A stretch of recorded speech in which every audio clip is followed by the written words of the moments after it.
No. Everything under, that is partially underground doesn't count, doesn't exist. So if you have all 4 bedrooms above ground and you have a basement, they're just not counting the square footage of the basement. So now you're buying a home with twice the square footage. Right.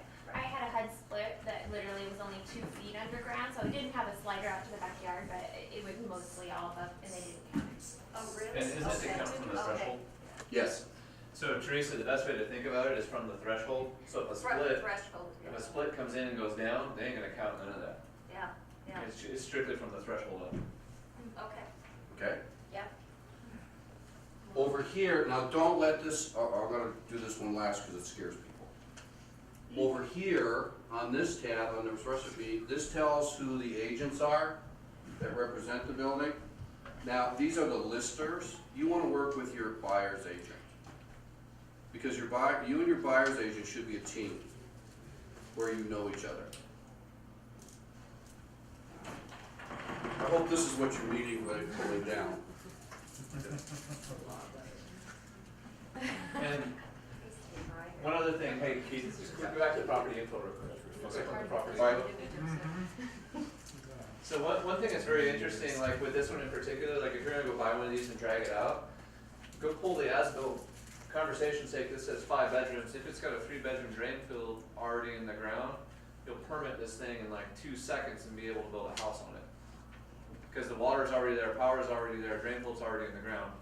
Literally, if you have a basic plan that's, where is this? This is Island County, it's Island County approved, they're gonna hand you the permit right back over the counter. Yeah. Instantly. This is dozer bait, costs you, so conversation's sake, you get the land for 35, this would cost you $6,000 to get rid of, and then you're gonna spend about another $3,000 in putzing around. So 44,000, you have building lot ready to rock and roll. And building, to put up a building is what, $85, $95 a square foot? Yeah, so, well, depending on what you're gonna build, 70 to 110, yeah. Okay. You can, because after all, location is a real important part. You've got your interactive map, which when they first came out with it was pretty interesting, but now everybody's got it. So you can go ahead and you can get your aerial views, your bird's eye views. This section here is the addendums. BLB gives you more information than you can ever cover. You're interested in disclosures. This PCR means property condition report. And if there's a lead-based paint thing, this is just a pamphlet.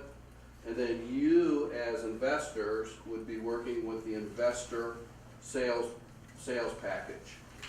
With investors, the one thing you need to know is that your earnest money is non-refundable. And there's only 2 sets of earnest money. If the property's under $50,000, it's $500. If it's $50,000, $1, it's $1,000. Doesn't matter if it's a $2 million house, it's $1,000. HUD expects that your investors, that you guys have already gone, taken a look at the house, you've already considered the ins and outs, that you know more than the regular owner occupant. The disclosures, they also give you information, like in the disclosures. They will write in this area the repairs. Up here it talks about different things. I really don't want to take up Anton's time and go through a lot of that. Here's your PCR, that's your property condition report. This is the inspection they do. One of the things I train my owner occupants to look for right away here is plumbing. Because what they do is most of your HUD homes don't have the utilities turned on.